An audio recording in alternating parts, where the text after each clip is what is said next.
Léal Métro, premier fournisseur et livreur de produits frais et locaux aux restaurateurs partout en France, vous présente Sud Radio, 10h-11h, Ferniaud fait le marché. Bonjour les amis et un très bon dimanche à tous. Un très bon dimanche d'automne. Bah oui, ça y est, c'est l'automne. Vous avez vu le changement? Oui, un petit peu.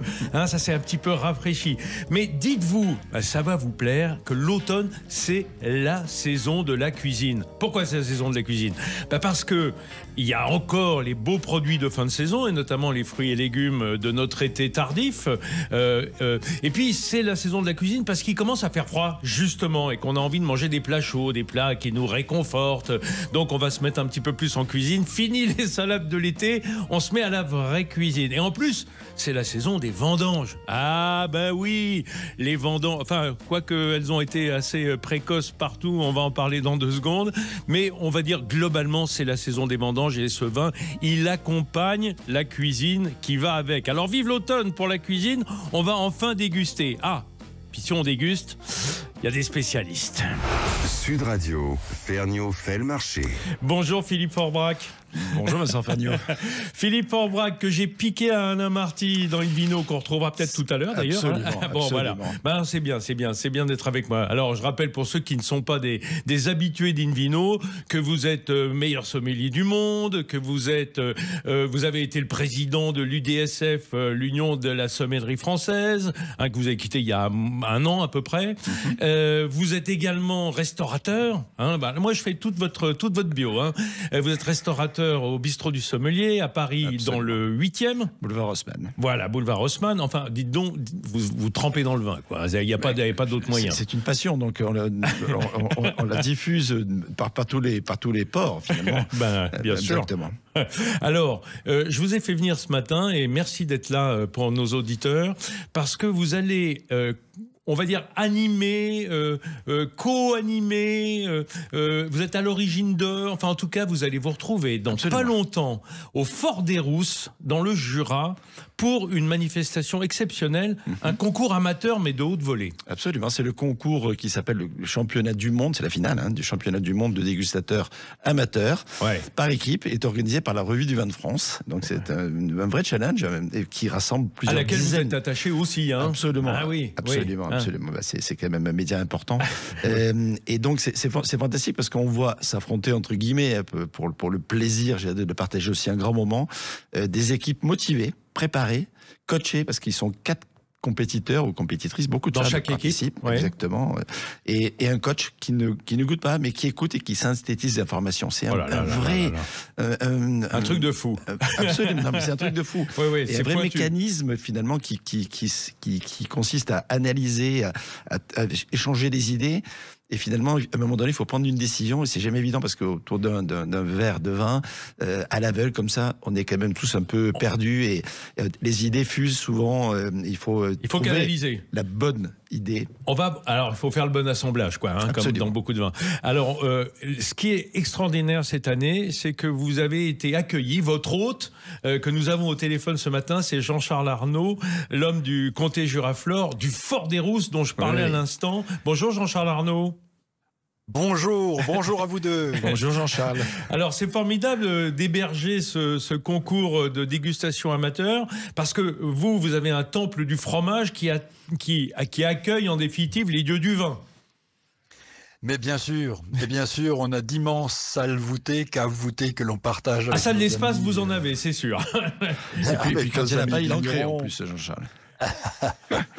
Et puis je trouve on est très fiers d'accueillir cette manifestation qui est fondamentalement pour moi culturelle et mondiale. Et dans un monde aussi troublé, avoir effectivement des compétiteurs qui viennent des 5 continents. On va avoir aussi bien des Indiens, des Américains, des Canadiens, des Finlandais. Et tout Japonais, ça pour célébrer le vin, quoi. C'est ça qui est extraordinaire. Le vin et le fromage. Oui. Pour cette édition en particulier. Et je veux souligner aussi que ces 2 cultures, elles ont au moins 10 000 ans d'histoire. Ça fait au moins 10 000 ans qu'on a des preuves objectives de l'élaboration de vin, comme effectivement de l'élaboration donc de fromage. Et donc c'est vraiment un partage culturel autour de toute la planète qui sera réunie donc dans le Fort des Rousses, dans ce parc naturel du Haut-Jura. Jean-Charles, si on y ajoute le pain et la bière, on a les 4 grands produits fermentaires occidentaux qui sont la célébration de la vie dans les produits alimentaires. Parce que la fermentation. Absolument, les piliers fondateurs. Ouais. Alors, Oui. cette manifestation, Philippe Forbrac, il faut bien le dire, elle fait référence à d'autres grands concours que sont par exemple le meilleur sommelier du monde que vous avez remporté ou le MOF sommelier, meilleur ouvrier de France sommelier, ça. Parce que dans ces épreuves, ce qui stigmatise toute l'attention du public en général et pas les professionnels qui voient beaucoup d'autres épreuves, mais cette épreuve de la dégustation à l'aveugle, c'est-à-dire d'être capable de déguster, quand on est un sommelier, des vins et de retrouver de quoi il s'agit, c'est parfois époustouflant, c'est-à-dire de ne rien savoir, si ce n'est la couleur, la texture, les arômes, le goût, et retrouver parfois la propriété, le millésime, c'est dingue. C'est vrai que c'est dingue, ça paraît dingue comme ça, c'est très difficile, il faut être clair.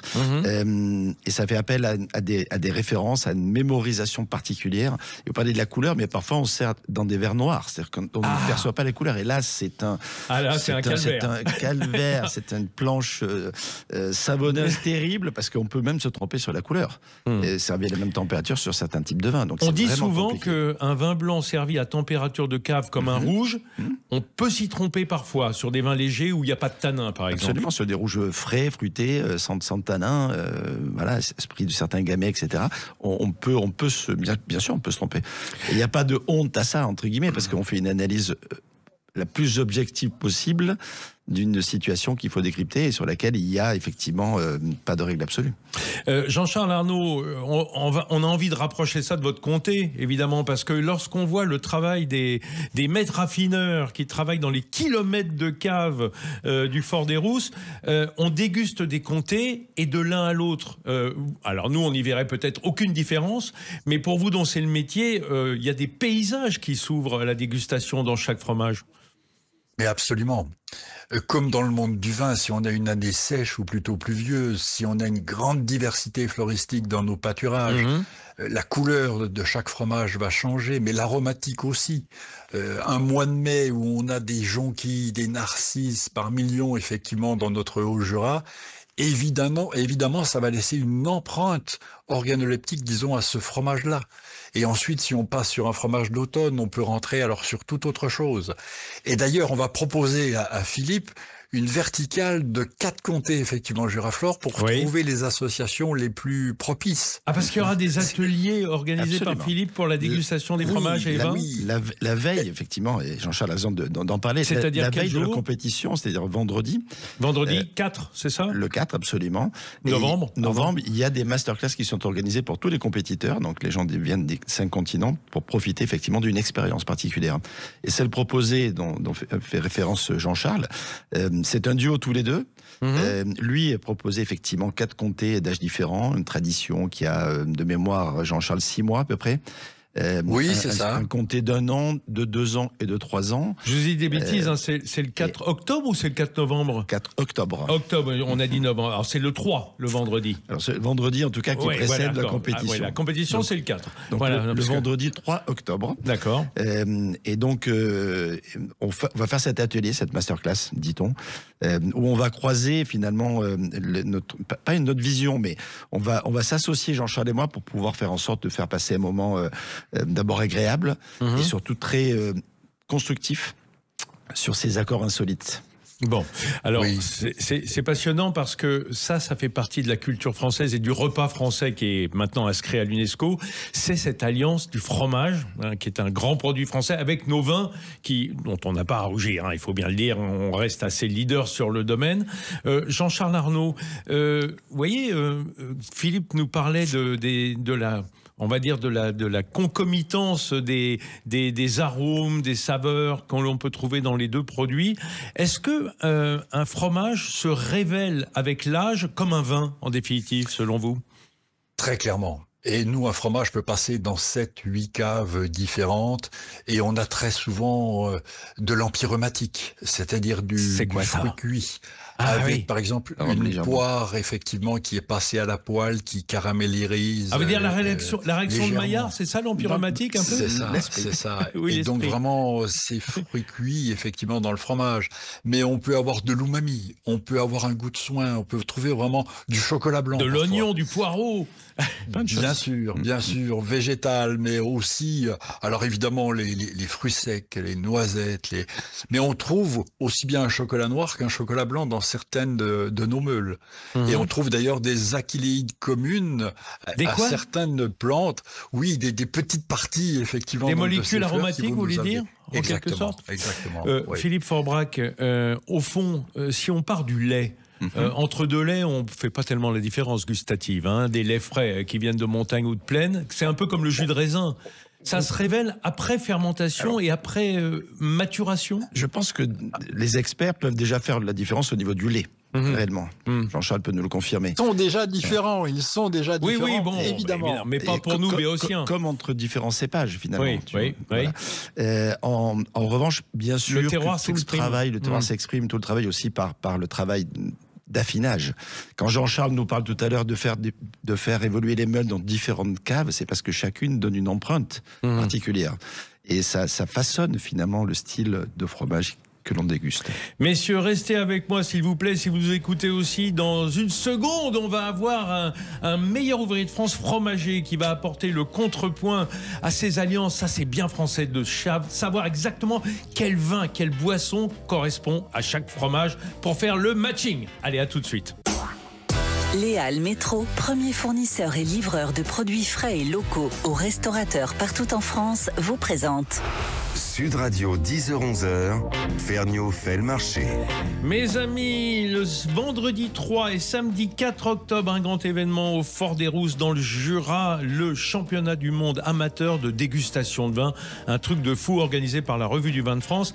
Et nous avons ce matin en studio Philippe Forbrac, meilleur sommelier du monde et carrément à la manœuvre sur cet événement, parce que c'est lui qui va donner des masterclass et des ateliers le vendredi. Et nous avons également celui qui reçoit l'hôte de ce bel événement, Jean-Charles Arnaud, du Fort des Rousses, du comté Juraflore, des caves, des kilomètres de comté, des meules à ne plus savoir qu'en faire. Enfin si, on sait très bien quoi en faire justement. Jean-Charles, un mot, parce que je sais que vous êtes un petit peu pressé ce matin, parce que vous êtes déjà sur l'organisation. C'est ouvert au public, je suppose que c'est retenu depuis longtemps, les ateliers. Alors oui, les ateliers sont maintenant effectivement donc complets. Voilà. Ça va être en plus vraiment très international. Oui. Pour vous, Vincent, il y aura toujours une place. Oui, mais moi je pense à mes auditeurs. Je pense à mes auditeurs, pas à moi, vous voyez. Moi je suis altruiste.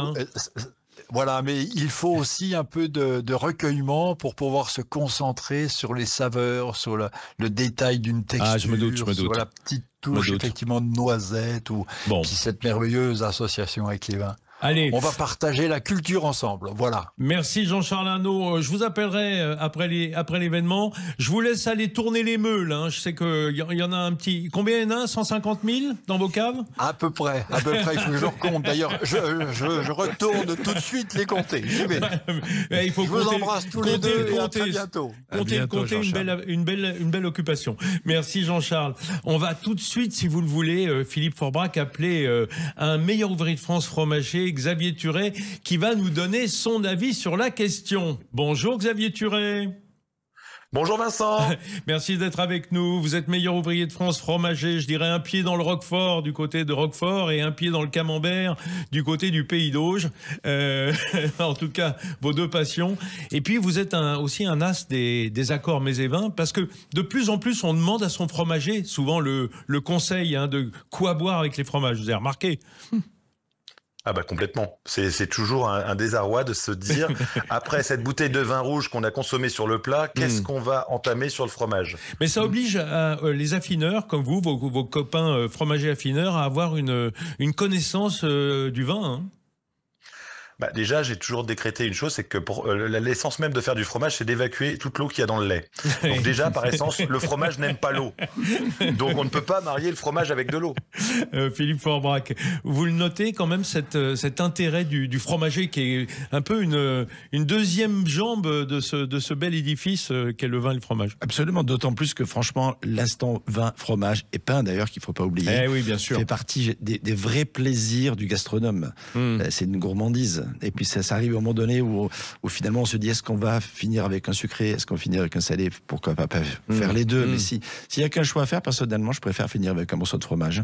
Et puis si je puis ajouter le fait que si vous ne cuisinez pas génialement, vous embêtez pas à faire la cuisine. Achetez un beau fromage, une belle bouteille, un bon pain, et tout le monde est content de venir chez vous pour déjeuner ou pour dîner autour d'un plateau de fromage. Exactement. Et comme le disait Xavier il y a un instant, souvent on a ce vin rouge qui est là au milieu de la table. Ah oui. Qu'est-ce qu'on fait? Pendant longtemps, on faisait mourir, entre guillemets, c'était pas beau comme expression, mais c'est comme ça, ce vin rouge avec le fromage.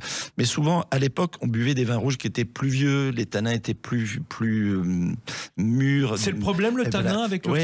Le tanin, enfin, tout ce qui est polyphénol avec le fromage, ça fonctionne pas toujours très bien. Ça durcit, ça apporte de l'amertume, ça fonctionne très peu souvent finalement. Donc si on fait un rouge, il faut plutôt un vin rouge sur le fruit avec une jolie fraîcheur, une belle acidité même, et voilà, et c'est cet élément qui ressemble finalement à une définition de vin blanc. Ou alors, franchement, on va sur du blanc. En plus, on parle toujours du code couleur. Le fromage, c'est souvent plutôt clair. Ah oui, à part la mimolette. Mais oui, mais c'est une exception. D'ailleurs, la mimolette avec le vin rouge, ça va souvent plutôt mieux. Pas mal. Voilà, les pâtes dures, quoi. Exactement. Donc, ces codes couleurs nous amènent aujourd'hui à davantage à proposer, et surtout au public d'accepter. Effectivement, de lâcher le rouge, de passer sur du blanc. Oui, parce que c'est l'image de la France, quoi. Le vin rouge avec le camembert, et alors ça, c'est une hérésie. Xavier Turet, même le vin n'est pas la meilleure solution pour les fromages normands AOP, que ce soit Livaro, Pont-l'Évêque et Camembert. Moi, Philippe, la rencontre avec Philippe m'a éclairé sur une chose, c'est qu'il faut jamais éloigner trop les ingrédients d'une bonne recette. Eh bien, quand on parle fromage, on parle local. Pour comprendre les vins jaunes du Jura, il y aura jamais meilleur qu'un vin du Jura. Pour comprendre le camembert, il y aura jamais meilleur qu'un cidre. En tout cas, avec le comté, avec le jaune, ça marche très bien. Comté, vin jaune, camembert ou Livaro, cidre. Bien sûr. Il a raison. Cidre. Et en plus, le cidre va apporter le côté pétillant, l'acidulé et le crémeux. Ça, c'est ce que Trois Gros m'a appris. Et ben voilà. Et là, on explose et on se remet à cheval pour aller dévorer un dessert. On se prive de rien. Et c'est ça qui est magnifique entre le fromage et le pétillant. Et je dirais même que moi, tu sais, je suis quand même né en Brie parce qu'on parle du camembert et du Roquefort. C'est vrai que tu es un Briard. Je suis un Briard, un Mel-doigt d'abord. Et à Meaux, on n'est pas loin. On n'est pas loin de la Champagne. Et le plus bel accord qu'on puisse faire sur un Brie de Meaux, c'est un beau vin de Champagne. Et je parle de vin de Champagne. Et là, Philippe, c'est de quoi je parle. Bien entendu. C'est-à-dire un Champagne un peu vinifié, un peu vineux, un peu sur la vieillesse, sur la rondeur. Et là, on va faire des accords acidulés crémeux qui vont être extraordinaires. Et si on est en forme et quand on est un peu en finance, on peut mettre quelques truffes. Et ça fonctionne d'autant mieux sur le vieux champagne. Mais de la truffe de champagne. Et il y en a. Là, on est dans le délire d'initié, attention. Alors, attendez, les amis. J'essaye de comprendre. Là, on parle de fromage dit à croûte fleurie. Que ce soit le brie, que ce soit le camembert, mais également le chaours, par exemple. Tout ça, donc ces fromages qui sont sur des terres souvent calcaires, ça va bien avec, on va dire, le chardonnay et surtout pétillant. Sur l'effervescence, d'une façon. Chardonnay pour effectivement la minéralité notamment, et voir la salinité qu'on peut retrouver sur les sols calcaires. Mais oui, parce que le fromage a une certaine densité. Donc on a besoin au niveau du palais, et d'autant plus aujourd'hui peut-être par rapport à avant où on a envie de choses plus aériennes finalement au niveau du palais, d'avoir effectivement cette bulle. Alors ça fonctionne aussi avec le cidre. Moi j'ai fait des accords récemment et on proposera d'ailleurs dans la masterclass du vendredi 3 un accord avec des sakés effervescents. Oh là là. Et ça fonctionne très bien, notamment avec du Mont d'Or. On a fait des essais. Voilà, je dévoile un petit peu déjà ce qui va se passer parmi les expériences qu'on va proposer. Mais ça nous a bluffé. La balle est dans votre camp, Xavier Turet. Parce que je sais que vous aimez bien les liqueurs, par exemple, avec par exemple le Roquefort. avec mes amis les Leroux de Strasbourg, on a inventé les accords frappés avec la maison Massenet. Ça vous va bien. Qui consiste à mettre des liqueurs. Oui, on est un peu frappé. Qui consiste à mettre les liqueurs au frais, les servir vraiment bien frappés pour n'avoir plus que le fruit. Et même les eaux de vie de fruits blanches, à l'exemple de la framboise, vous mettez une eau de vie de framboise bien au congélo et vous la servez avec un comté à température. Vous allez ressortir un fruit de cette dégustation extraordinaire. Ou la poire, vous peut-être. mettez la poire, effectivement, la liqueur de poire. Alors là, avec le roquefort, vous caressez le roquefort et vous le trempez carrément dans la liqueur de poire et vous dégustez après la liqueur de poire. C'est extraordinaire. Ce côté, justement, salinité qu'on va apporter, parce qu'on ne dit jamais que le roquefort est salé, il apporte juste une salinité à tout ce qu'on va déguster avec. Bah là, il y a un goût d'encore qui se crée, qui est juste incroyable. Philippe Forbrac, ce qu'on est en train de découvrir à vous écouter, parce qu'on pourrait y passer des heures, hein, à faire toutes les alliances, tout le pairing entre les boissons, c'est qu'il ne faut pas avoir d'œillères. Il faut lâcher la bouteille de vin rouge de la caricature du Français avec sa bouteille de vin rouge, son camembert et sa baguette, et aller sur toutes sortes de boissons, parce que là, on parlait encore d'alcool. Mais j'imagine que infusion, thé, café, éventuellement. Plein de choses sont possibles. Alors, il ne faut pas tirer sur les gens qui veulent boire du rouge. Hein. On respecte les goûts des uns et des autres. On peut, mais on peut leur suggérer de vivre dans des expériences. Et quand on fait la comparaison, moi je le vois dans mon restaurant, on fait, les gens disent ouais, mais on aime bien du rouge, tout ça, mais pas de problème. Au bistrot du sommelier, je le rappelle. Mais à je Paris mets aussi un petit peu de blanc et puis vous voyez ce que ça donne. Mais à 99%, les gens me disent mais vous avez raison. Effectivement, alors il y a des incorrigibles qui ils ont déjà jugé parce avant, que c'est le de goût de la goûter. nostalgie parfois, c'est ce qu'on a connu dans son enfance ou sa jeunesse. Et c'est respectable. Enfin, son enfance, le vin, pas souvent, mais la jeunesse, on va dire. Exactement, c'est culturel et c'est tout à fait louable. Mais l'expérience gustative, si on est sincère avec son ressenti, elle est bien entendu plus pertinente et plus respectueuse de l'équilibre entre les deux, parce qu'il ne faut pas que l'un vienne nuire à l'autre, il faut que les deux s'apportent quelque chose. Et sur le vin blanc, ça se révèle dans ce sens. Xavier Thuret, je rentre d'un tournage dans le Nord. Là-bas, ils font des tartines de maroilles qui trempent dans le café. Hein, donc, non mais, ok, c'est très de chez eux. Ou dans la chicorée. Ou dans la chicorée. Ouais, mais le café, il a tellement d'arômes. Nous, on a travaillé sur des infusions de café à froid, où là, tu vas avoir des arômes très primaires de terre, de cuir, qui vont aller justement coller un petit peu à la peau du fromage. Et puis le griller de la torréfaction, quand même, cette fameuse réaction de Maillard. Hein.